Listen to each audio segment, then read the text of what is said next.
welcome to the RPG Blender, where we give lesser played games or forgotten settings the roll the dice they deserve. I'm your host, Game Master George, thrilled to welcome you to our newest Grab Bag Gaming. If this is your first, welcome and a quick explanation. Every fifth Monday of the month, we take a break from our normal campaign to try out a new system. Yesterday, we went through character creation, so today the adventure into madness begins. As we're learning as we go, expect some rule errors, but a ton of fun along the way. With that out of the way, join us as we enter a new world in RPG Blender's Grab Bag Gaming. Don't rest your head on pins and rulers.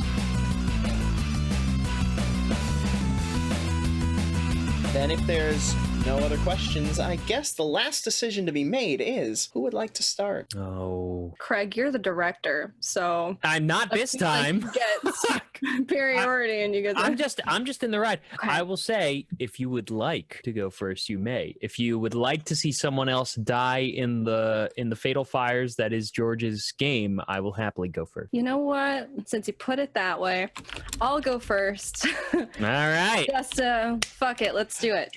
Reverse psychology, baby. All right, Yeah. good luck. Always works on me. Okay. All right. So your first scene was you witnessing this woman who you know, correct? Yeah, I know. What is her name? Her name is Ophelia. Okay. Yeah, her name is Ophelia, and she has red hair. She's very put together, and so when I see her, she's super aggressive, really throws me off, and I don't know how much more information you need. Actually, I just started I need as much information as you would like to give me. This is your chance to set the stage for your first scene, however you envision it going. So as much information as you want, and then I take over from there. Okay.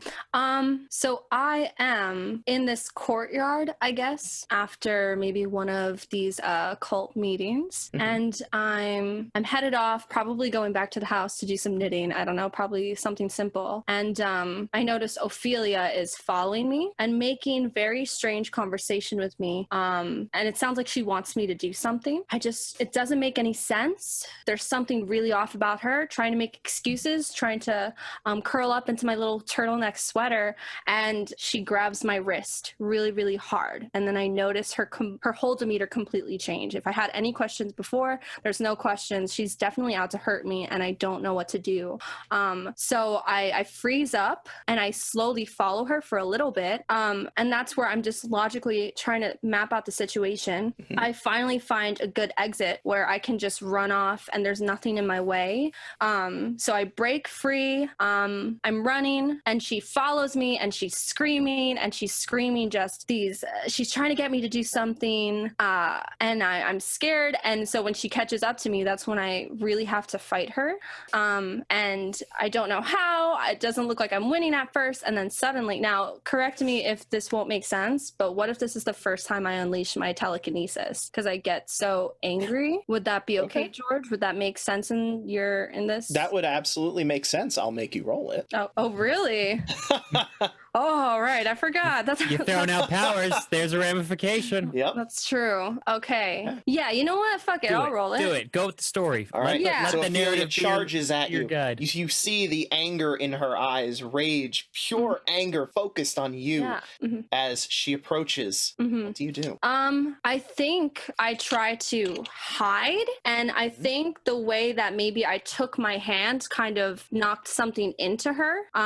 Maybe let's just say we're in an alleyway or something, and maybe we're just somewhere really closed off and there's a trash can nearby, and I was able to kind of take the lid of the trash can and somehow it like flung to her, not really sure why, and that freaked her out and it stunned her and she's shocked and she's looking at me with a new type of rage and like just like what the just can't explain it. And that is my moment where I really can just dash and take off, and I'm kind of freaking out and I'm like, what just happened? What just happened to me? All right.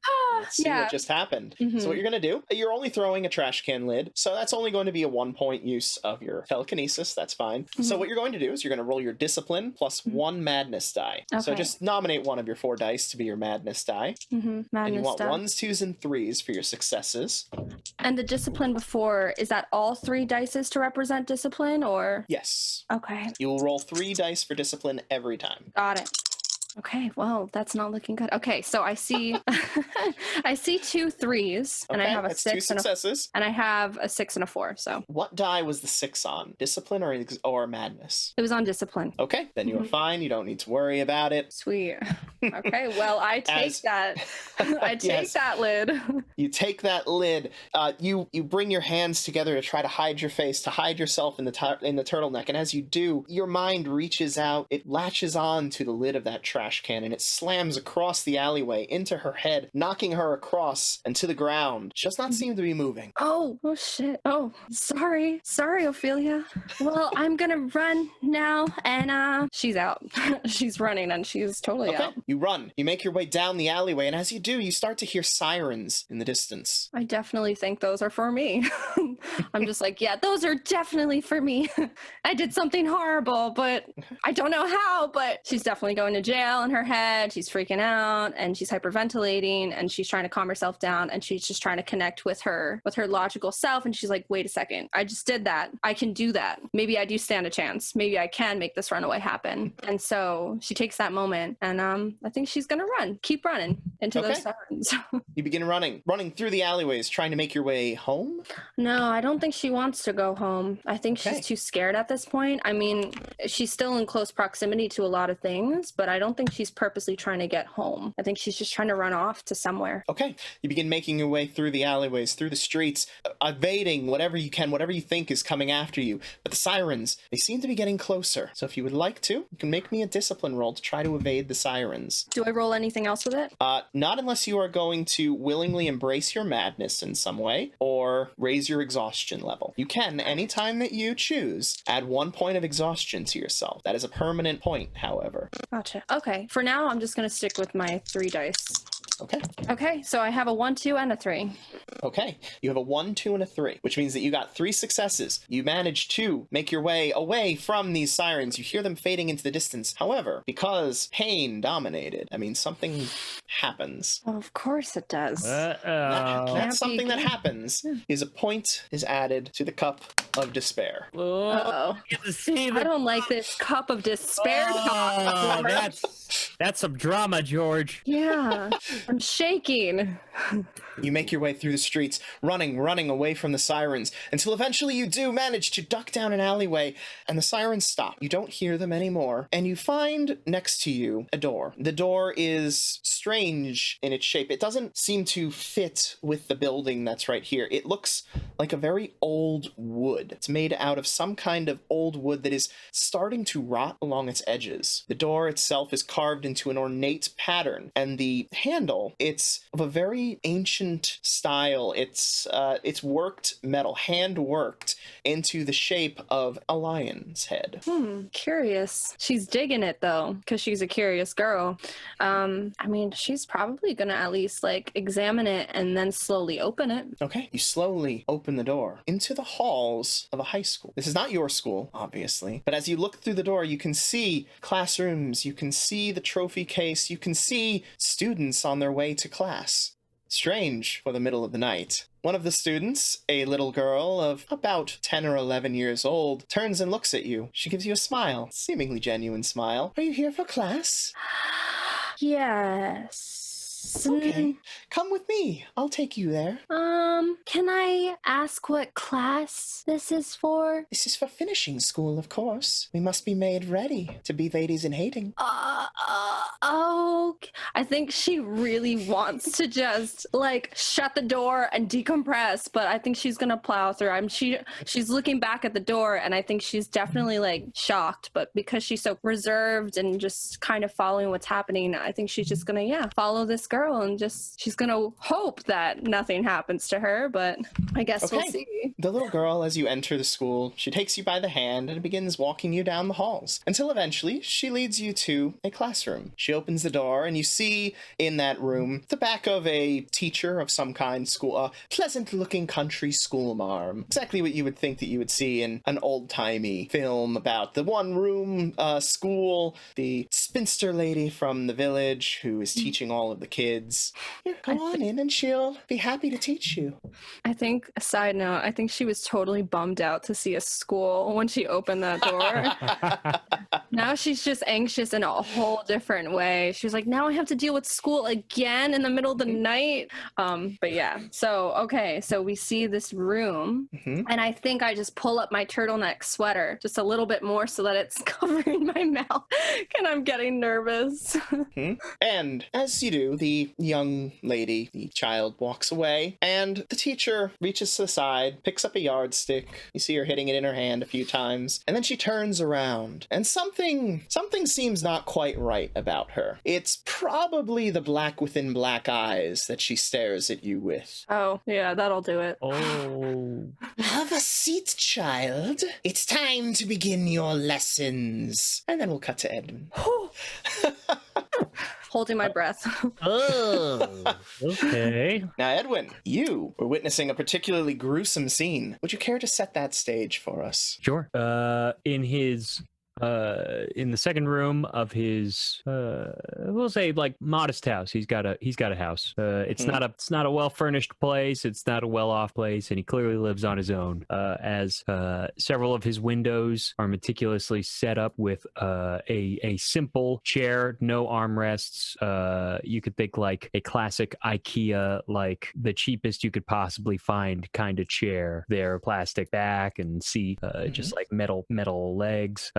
With water bottles on one side, a large amount of them, and then jugs, empty jugs and some partially filled jugs of varying colors, looking from clear to a sort of a bit of a yellow tint to them, along with junk food wrappers and fast food and all sorts of garbage sort of littered around these like little perches next to all of the windows in his house. It's a simple house, probably a 2-bedroom, 1 full bath kind of setup.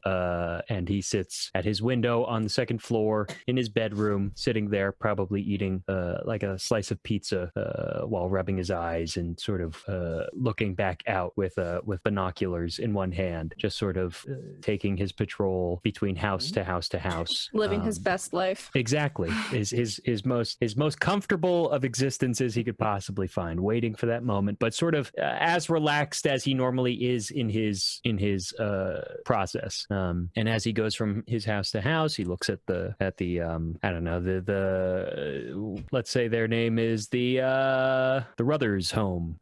Everything looks normal. The family seems to be sitting in their living room watching TV, while he sees the wife is in the kitchen, and she's sort of just taking care of some personal like chores here and there. He switches to the next house.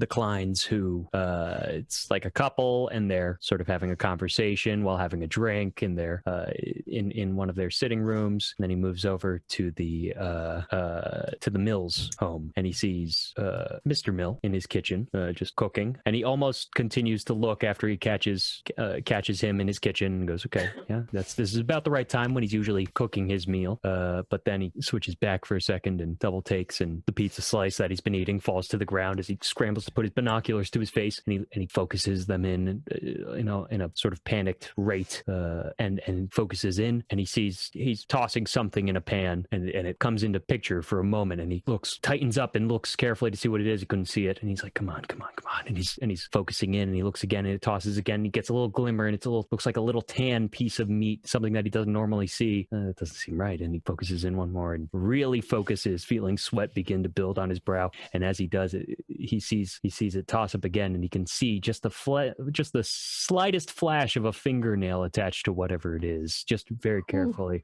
and he drops his binoculars and stumbles back, knocks over the chair. Jesus Christ! And he falls over.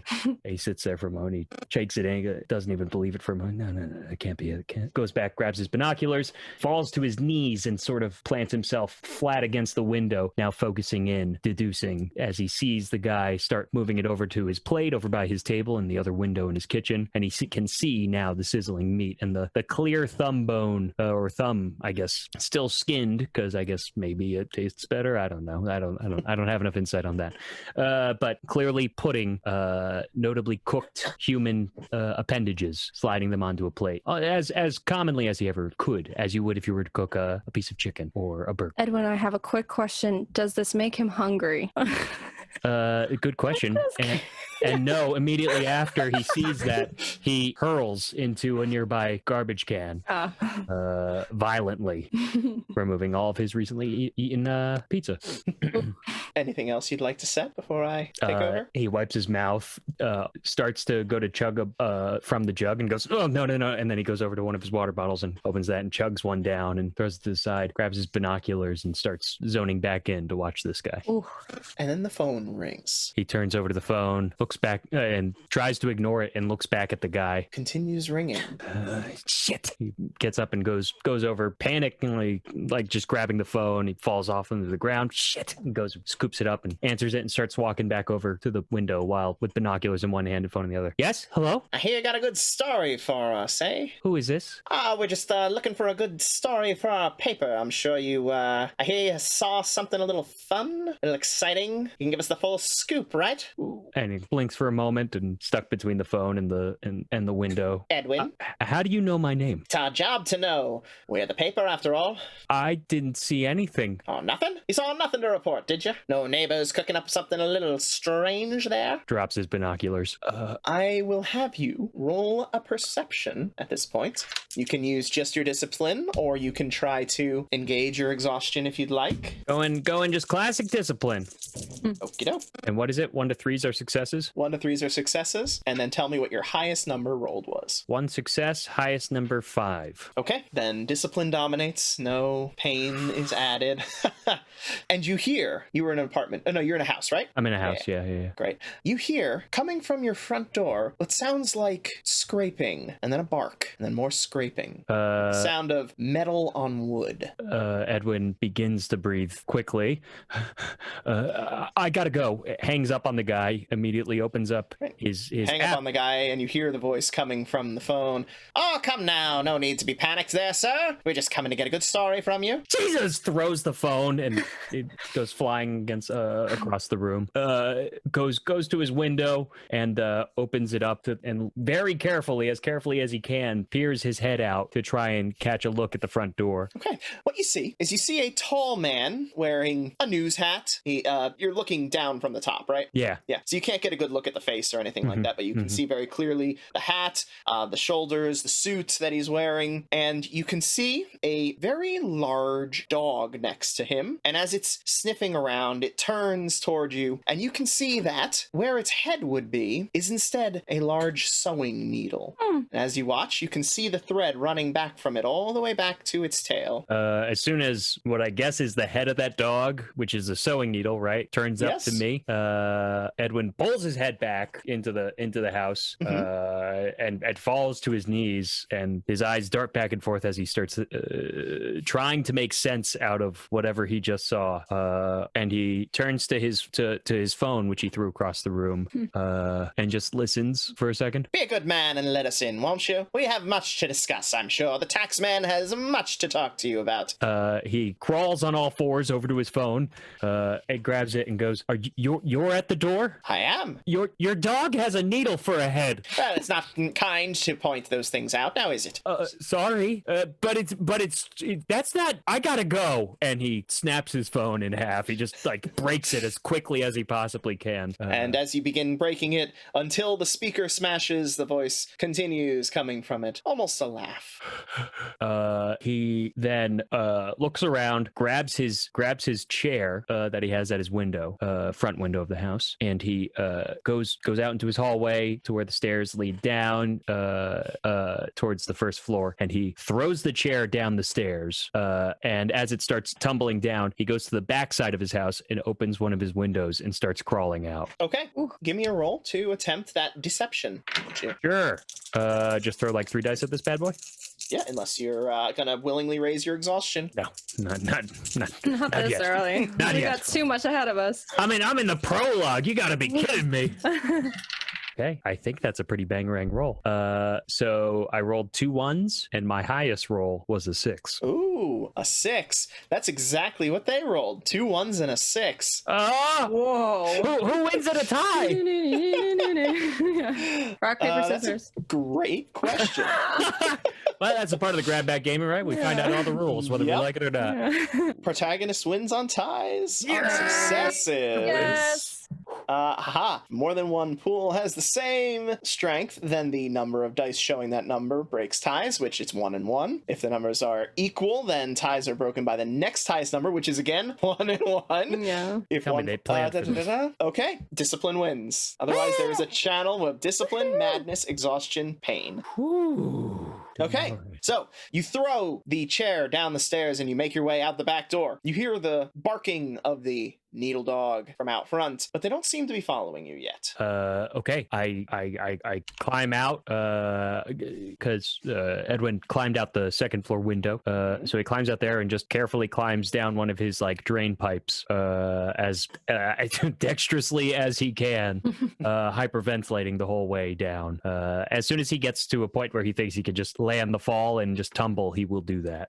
As he's not, I don't think he's the strongest person. He's wiry, so he's maybe only muscle and bone, but it's not a lot of it. So he just slowly makes his way down and shit, and then gets up and starts frantically running in the opposite direction of his front door. Okay, you begin frantically running in the opposite direction of your front door, and as you do, you begin hearing the sounds of barking from all around you, almost as if coming closer. I keep running, and my head pivots in each direction, trying to see where the barking is coming from. Okay, perception. Oh crap, that is my skill. Are you gonna... Yep. Yes, at this point he's panicked, so I'm going to utilize, I guess, a point of exhaustion. Yes, so bring your exhaustion up to 1, Okay. and from now on you will roll 1 die of exhaustion in addition to your 3 discipline. Okay, got it. Uh-oh. Hmm? That's not good. Ruh-roh. So no successes. Highest roll is a 6. Oh no. On what pool? Discipline or exhaustion? On discipline. Okay, so the good news is that nothing worse happens to you than what's about to happen. As you charge through the woods behind your house... Yeah. As you charge through the woods behind your house, you catch out of the corner of your eye a glimpse of one of these dogs, and another, as they're beginning to run alongside you, encircling you as you run through the woods. Go away! I say as I waving my arm. Ah, scoot! And he just like stumbling and catching himself as he's trying to just frantically like threaten off these needlehead dogs. Okay. Just pushing his full momentum at trying to outpace them. Okay, give me that roll. That's a better roll. Good. 3 successes. Highest roll is a 4, not exhaustion. Okay, good to know. So, you bat away the dogs, and as you do, they begin retreating. You hit one of them nicely. It stumbles on a stick, tumbles over, fouls up a few of the others with its weird thread tail. And then you see, in front of you, a door on one of the trees. I stop and look around real quickly to see what's going on around me. The dogs have lost ground on you. They are still coming toward you, but they are not immediately upon you. Shit. The wood on this tree, it seems not as if the door was carved into it, but as if the bark itself grew into the shape of a door. And extending from one of it is a knot where a handle would normally be. Just looking around real quickly, is there like any like nature debris, a rock, a tree branch, anything? Yeah, sure. He picks that up. Okay, which would you rather have, a rock or a stick? Stick. Okay. And your stick? he starts inching his way towards this door, and sort of eyes the dogs. Okay, they're beginning to circle you as if they're making an approach. He will sort of like hold the stick out in defense, just kind of pointing it at each of them as he starts backing his way towards the door, until finally he like bumps into the door, and look at shit, and scrambles for the knot doorknob, and pulls it open, stumbles forward, takes a couple of violent swings forward to keep the dogs back, and then scrambles drills into the door and pulls it shut. You pull the door shut, and as you do, you see the needle faces begin to jam through the wood of the door, trying to come after you. Tries to hit on the needle noses to like bend them to like get them stuck in the door. Okay, go ahead and make me that roll. Oh damn! One And success. Remember, you can on any roll, you can choose to temporarily tap into madness to give yourself up to 6 extra dice. Just saying. Listen, I see your plug. I already gave you an exhaustion. All right, George. You take your exhaustion. So what did you get? 1 success with a 5, not exhaustion. 1 success with a 5, not exhaustion. Okay, as you lunge out trying to batter these noses in to bend them, you hit one of them, but the nose does not bend. Instead, it rips through part of the wood, and you can now see the hounds on the other side clamoring, inching, trying to chip away at the wood and widen the hole. Turns around and just starts booking it. You turn around and you find yourself in a city, on a city street. You can see the people milling about, and you can make me a perception roll. 1 success, 6 as the highest, not exhaustion. Okay. The people are not moving like what you've seen in a city. They're all moving in very straight lines, 90-degree angles, very meticulous, all in an ordered pattern. As you see a police car tearing up to you, siren blaring, stops, the door opens, a head appear from behind the doorway. On its face, what should be a face, is instead a stopwatch. The lower half split by a maw that would be toothy if it were not filled with constantly spinning gears. Ooh. He looks at you, and then we cut back to the school. Oh Jesus! All right. Ugh. I bet your binoculars could never pick up those dogs with needle heads. Am I right? Nope. Didn't see those. And I didn't grab those bad boys too, so I'm naked as a jaybird. I can't see anything without my binoculars. Without my binoculars. The woman eyes you in her classroom, yardstick in hand, and begins making her way toward you. Hi. Hello, child. You are in need of much correction. She lashes out with the yardstick, and it slices clean through one of the desks nearby. Whew. I think she totally just knee-jerk reaction, like just flinches in air. She was prepared to ask this woman if those were contact lenses or if they were tattooed, like, you know, black ink, but I guess she's not going to have time for that conversation. All right. I definitely think she's going to back up, and I think she's also concerned for the little girl left, right? Oh, yeah. Okay. Little girl left. Okay, She skipped away happily down the hallway. And is there anybody else in the room other than this teacher? Yes, there are in fact other students there sitting in the chairs. As you look around, you can see that some of them are smiling, happy, some of them are concerned, and some of them seem to be missing parts. Oh, that's cool. What parts? Arms. There's a boy who is watching you, and half of his face is gone. Doesn't seem to be impairing him at all. What about? Wow. He's good. Okay. So I think she's gonna keep backing up until she's basically circling around these kids as she's getting the scope of them, and I think she's flinching. Is she following me? She is absolutely walking towards you, Great. playing with the yardstick as she does. Okay, and I'm looking at the kids, and I can't say it because I'm so scared, but I'm just like, and she's just kind of freaking out, and she's wondering, like, what the hell is wrong with these kids? Like, they're just here, and they're watching this woman with this ruler, so definitely scared, definitely reaching out for help with her eyes. Okay, give me a roll. Okay, cool. You can tap into madness, exhaustion if you'd like, or you can just make it straight discipline. Okay, I think I'm gonna tap in. I know I just did that, but hold on. Sorry, I'm trying to think if I could use my crafting here. Nah, it's okay. Let's fling a desk. Okay, I'm gonna tap into my madness. Yeah, I'm just gonna. She's getting angry. She's getting scared, and I think after some time of her just trying to evade this woman, she knows that she can't. And she's starting to get angry, and she's starting to get angry for these kids too. And listen, she's dealt with one cult. She doesn't need another one. Okay, she's got too many other things to do, like knitting. So okay, we're gonna tap into madness. These three to throw guys. a desk. So a desk's a little heavier than that, so I'm gonna say that you have to use a minimum of 2 madness dice. You can use more if you would like to get a higher chance of success, but it also increases the chance of madness dominating. Okay, you know what? Actually, actually, I don't want to backtrack, but what if there was like a globe instead? Sure. Because she hasn't quite, I don't think she understood what she really did back there, but she knows that there's something to it. So I don't think she's quite set on the fact that she does have telekinesis, but maybe this is her moment to be like, listen, I did something back there, but maybe I can do it again. So I think she's gonna eyeball the globe when she gets to the front of the classroom, and she's curled up in a corner, and she's gonna try to fling it. Okay, so that'll only be one required because it's lighter, but you can still use more if you choose. Okay, I'm gonna roll 1 madness die and then my 3 discipline. Okay. All right, so we have 2 successes for the discipline, and then the madness die is a 1. Okay, so that is a total of 3 successes, yes? Yeah. Okay. You reach out, tapping into your sense that what happened before, this extra sensory mental whatever.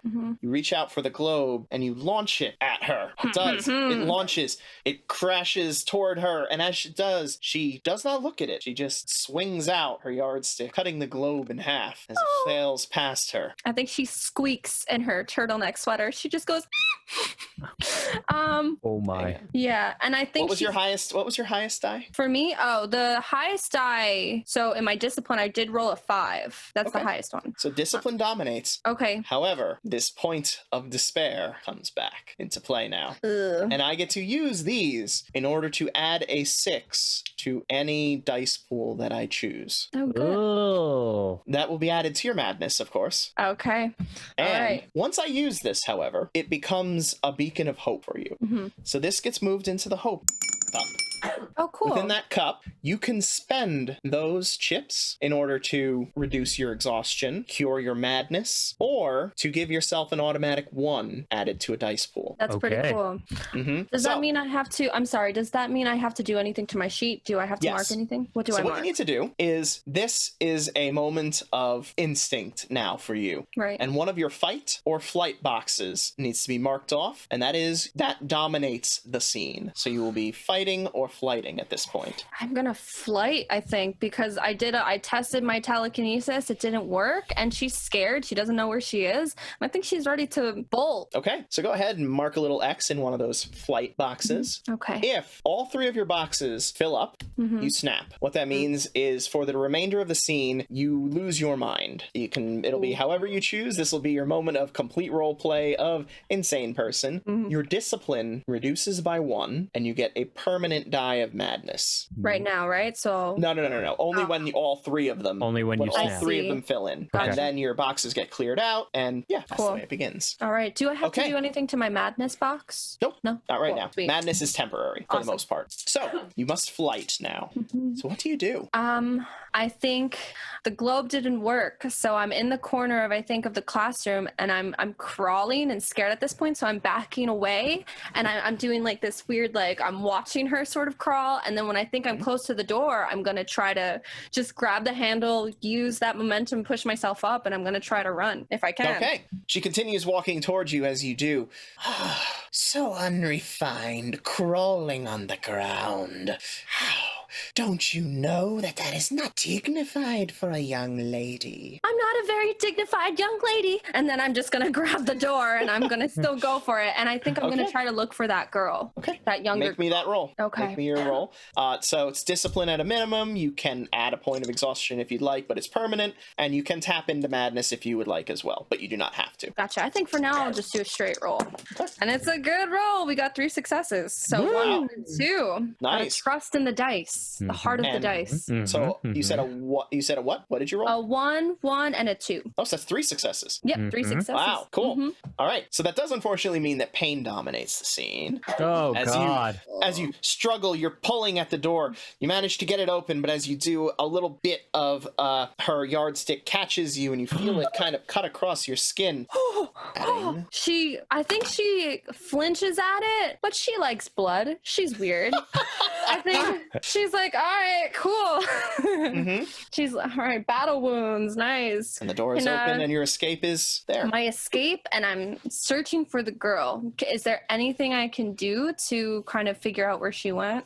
You saw which way she went on the hall, so you could run that way if you'd like. I would like to, yeah. I want to catch up. Okay, cool. You run in that direction.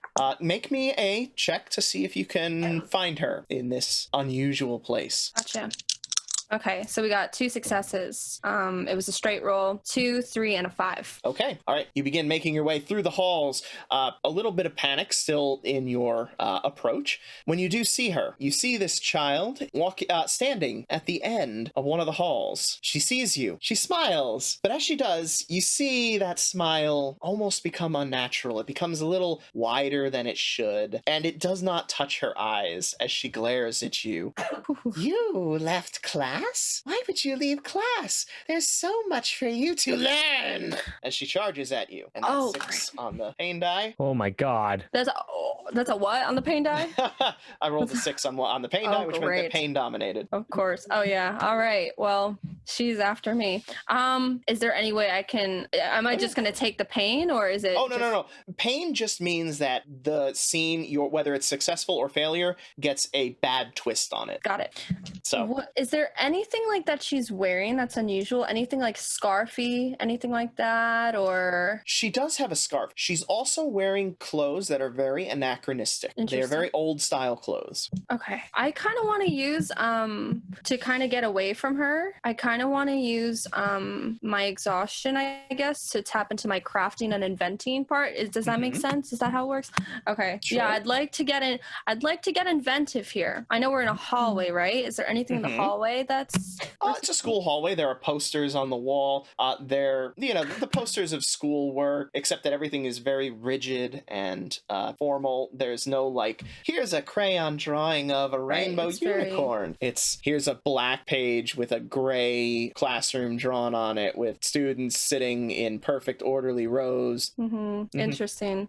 I can't think of anything really specific, but if she's wearing a scarf, I'd like to tie her to something, but there's only a bulletin board, so can I staple her to a bulletin board? You can absolutely set the scene further for yourself. Yeah. This is a narrative system, so if you need something in your area, go for it. Cool. Yeah, within reason, of course. You're not going to find a submachine gun in the right. Right. But there could be like lockers in there or something. Yeah, right? absolutely. Ooh, could I? Okay, I'd like that. Yeah. Let's say we somehow I'm able to kind of. This is very fighty of her. But I think she was thinking quick on her feet. She noticed that one of the lockers was open a little bit. And I think she was kind of able, like, as this girl's charging at her, she's able to kind of dance around her, grab her scarf in a way where she doesn't quite notice, and just kind of tie it and then lock it into the locker and slam it. And then she's going to bolt again. Okay. So give me your roll. If you're using exhaustion, you'll need to obviously give yourself some exhaustion. Right. But so there's one die for that, right? Or for exhaustion, if you would like to increase it to 1, yes. Yeah. Okay. Yeah. Then I'll increase it to 1. And mark a 1 in the exhaustion, because that doesn't go away naturally. Gotcha. But now you always have a 4 when you're rolling dice. 4 dice to roll. Cool. Yep. All right, pros and cons. Okay, so we have 3 successes. The exhaustion was a success. That was a 1. My discipline dice, I had a 1, a 3, and then a 6. Cool. So that's a good roll. You grab the scarf, you pull it into the locker, you tie it around the bar inside of it, you shove the girl inside, and then you slam the door shut. Well, yeah, maybe she's like half out, so that way she can scream, "You can't get away with this!" And I can watch her face and all that. Yes. You slam the door shut, and as you do, she punches out a hole in the locker itself. You see her arm reaching out, and then she screams, "No, this is not right! You must go to class! You're very strong!" And then she's gonna run off. You're very strong. You run through the halls. Where are you trying to go? I guess at this point, we're not trying to get deeper into this thing. Not in this jungle. I'm going to put up my little turtleneck sweater. I'm going to hide my face because I'm scared. And I'm going to try to go back the way I came. But I don't want to leave quite just yet. Like, I kind of want to approach the entrance just because I want that option to feel safe. But this place is weird. And I haven't figured out how I got here or what's going on. And I want to make sense of it. But she's in danger. So I want to get close to the entrance and then figure out what happened. Okay, make me a roll. Okay. So now your exhaustion is rolled, so yeah, you get your 4. Cool.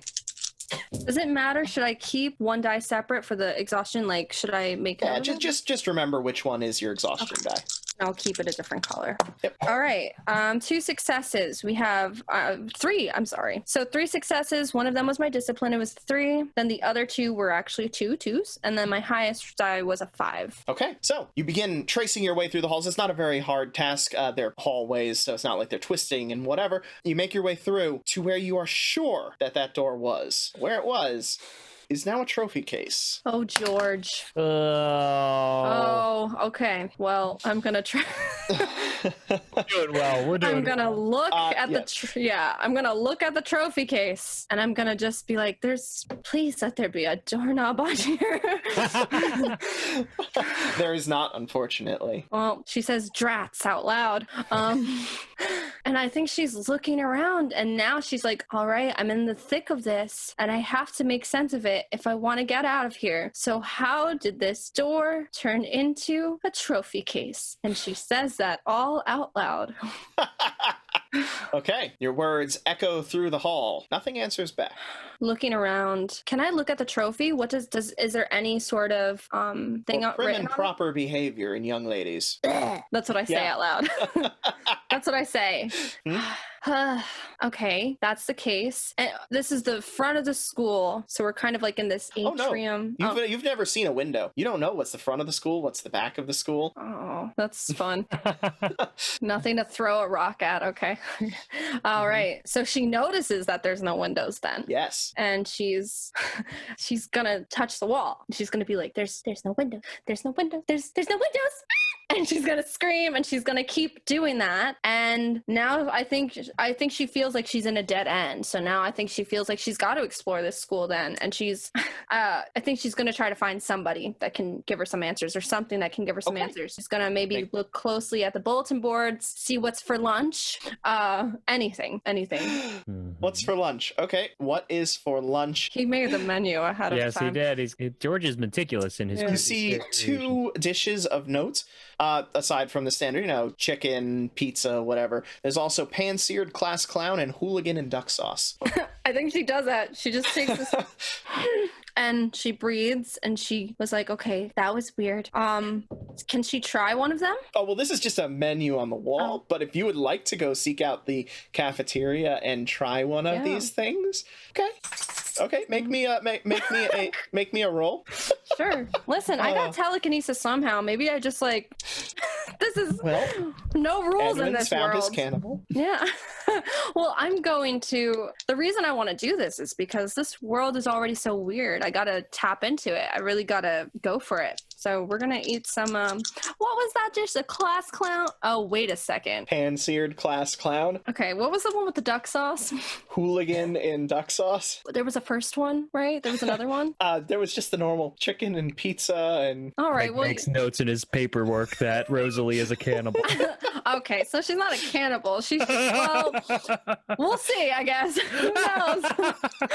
We're only developing her, so I don't have all the answers yet, but right. This looks like the path she's taking.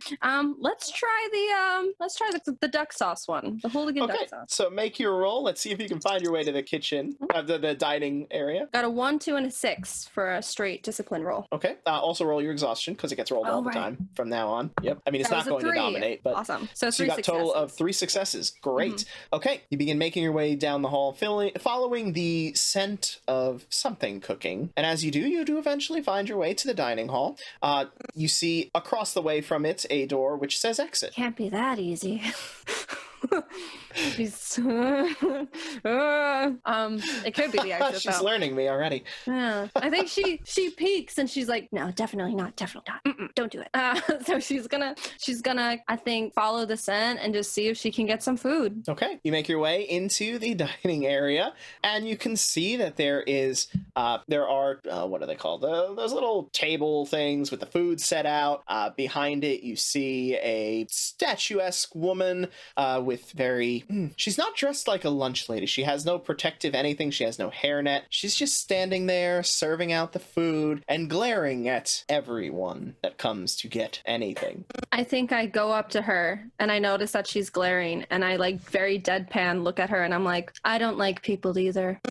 And I think I'm gonna ask her for some of that hooligan duck sauce, and maybe try to make a little bit of a conversation just to see if that is the exit. Just maybe ask her if that's the exit. Ask away. Talk.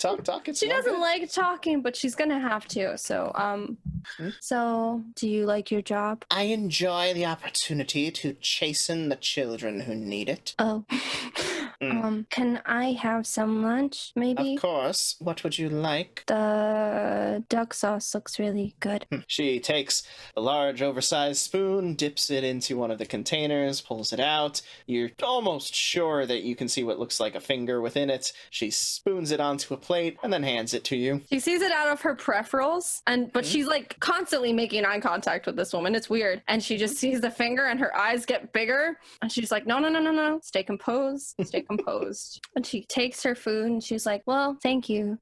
Do you have like an outside eatery area, maybe, or by that exit? Make me a roll. A 4, right? Okay. Oh boy. How'd that one go? It got 3 successes. The highest die was a 4. That was my discipline. And then the exhaustion one was a 3, if that matters. And the other 2 were what? So what matters is the number of 1s, 2s, and 3s that you get, and which of your pools had the highest number. The discipline. Yep. Okay. She looks at you. Your eyes widen, her eyes narrow. The exit is for when you have graduated and earned your spot in our august society. Now eat your meal or become one. Huh? I think she just lost her. I think she just lost her composure. She was really trying to play with it, and then she's just like, "What?" And at that, she cracks a little smile. Not a mirthful smile. Something dark, and sinister. I'll be graduating soon then. And then she walks away. She says it like really quietly. She's like, "Okay, I'll be graduating soon. Okay, bye." You feel her eyes on the back of you as you walk away. I'm gonna have to eat this, I guess, like a little bit. I think she pulls the finger out so that she doesn't have to look at it, and then she's gonna think about all the oddities that she's seen, and she's thinking about all of her friends who are like in that kind of group, sell things. I'm sure a few of them must have eaten human flesh at some point, and if they can do it, then I can do it. Here goes nothing. And she looks at the woman and she starts eating it, and she smiles. Okay. You eat it. It almost tastes good until you remember what it is, and at that point it's very quickly threatening to turn in your stomach. Is there anything that she can learn here? Like, is there like how humans taste? Yeah, learned a lot today. Does she see any other kids by any chance? Does she see what? Does she see any other kids eating by any chance? Oh yes. Only a couple have the same dish that you have, and all of them, without exception, have that same smile on their face that you saw with the little girl. All the ones who are eating the normalish food don't, and many of them in fact look nervous. Well, I stop eating my food and I go to some of the kids who kind of look concerned. And I bring you approach with your food, they also look, they begin to get more concerned as you approach. Okay. All right. I thought I was clever here by eating the Eating people! Audrey! It's a game. I didn't actually eat a person. God, jeez, Craig. Who do you think I am? I'm going to find some of the normal kids, and I'm gonna, God, I'm gonna push my food aside to show them that I'm like, wait a second, I have no idea what's going on, but you clearly do. So okay. I sit next to them, and I make eye contact with a couple of them, and my turtleneck sweater is all the way up to here, and I push away my food, and I say, hi. Are you? Yes. I mean, that doesn't sound like a complete sentence. How long have you been here? I just got here like 15 minutes ago. So you haven't, they don't have you yet. You're not part of this? We thought, look at your food. Don't worry about it. And I push it really far. Like I throw it down the table and I'm just like, no. I just thought it would help me here, but I guess that it doesn't. What is happening here? Why are people so like strange, but not in the good way? Make me a roll. All right. Okay, that one, I'll keep it. It rolled out of it, but it is a 6, so I'm not happy about it. Only one success, and my highest dice was the discipline. Okay. What was the number? I have a 1 for the success, and then I have a 6 for the discipline, Okay, the high one. great. It's high school. We're here to learn. Learn and about what? how to be proper individuals, how to meld with society. Oh, right, yes, I saw the trophy. So why are some people eating other people? The student looks panicked. They're the ones who they've given in. They're the promising ones. And I think she has a lot of thoughts going through her head, and I think she just stops short, and I think she just puts out her, well, this is how she does it. She has her turtleneck sweater still up, and she's like, I'm Rosalie. And she takes her hand, but like her black, long turtleneck sweater, it's so long on her that you don't see her hand, you just see like the end of her shirt. So she's like, hi. And the student looks around furtively over the shoulders before reaching out, pulling you close. Run, careful, you can. What about you? Why don't you run? It's too late. They have me. They already have me. Where If do you're I new, run? the exit. Really? Please, they'll come for me if they see this too long. Go. I'm a run. I'm going to run as fast as I can. I'm going to jump Okay. off table and run. Okay, give me a roll. All right. Okay, so we only have one success, the highest. So I rolled 2 5s, 1 for discipline and then 1 for the exhaustion. Okay, discipline wins on ties, so you are good. You vault over the tables. You see the woman behind the counter. She gestures and you see doors around the sides of the room open and more like her begin to filter into the room, moving in a very regimented and almost spider-like way in the way that they're moving toward you. As you bolt through the door, you see the exit across the way. I'm going to keep running, but I'm sorry, what are those things crawling at me? What? What are Nothing's the crawling on you yet, but Nothing crawling on you yet. No. They're just moving in like, you know the way that a spider moves where like each joint moves independently? It's not the fluid motion of human legs. It's that like this part moves and that part moves. And who is that though? What is that thing? Those are other women like the one that served you your food. Oh, great. Okay. Mm-hmm. All right, cool. Now, I'm sorry, where am I? Do I still have the opportunity to grab somebody's lunch tray? Sure. No? Yeah? Okay, Yeah. I grab somebody's lunch tray.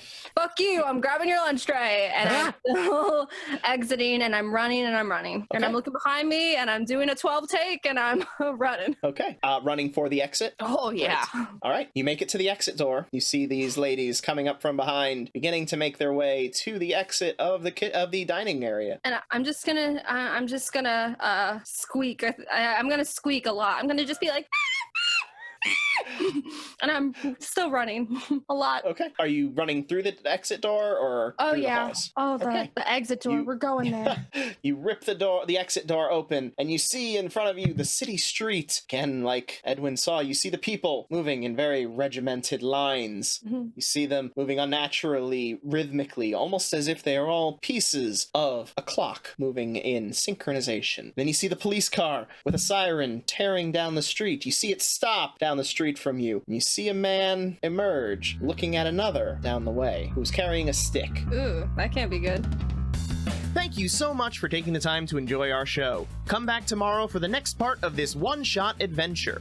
Meanwhile, if you're ready for a live experience, follow our Twitch channel at twitch.tv/RPGBlender. And if you missed our past live episodes or are interested in some RPG tutorials, find us on YouTube at The RPG Blender. If you want to stay up to date on our releases, you can join our new Discord. Check the description for a link. Don't have Discord? No worries, find us on Facebook, Twitter, and Instagram at RPG Blender, or subscribe on your podcast app of choice. Music is The Punk Rock Show by My Free Mickey, copyright 2012, licensed under a Creative Commons Attribution License. Thank you again, and remember, there's gaming outside the Forgotten Realms.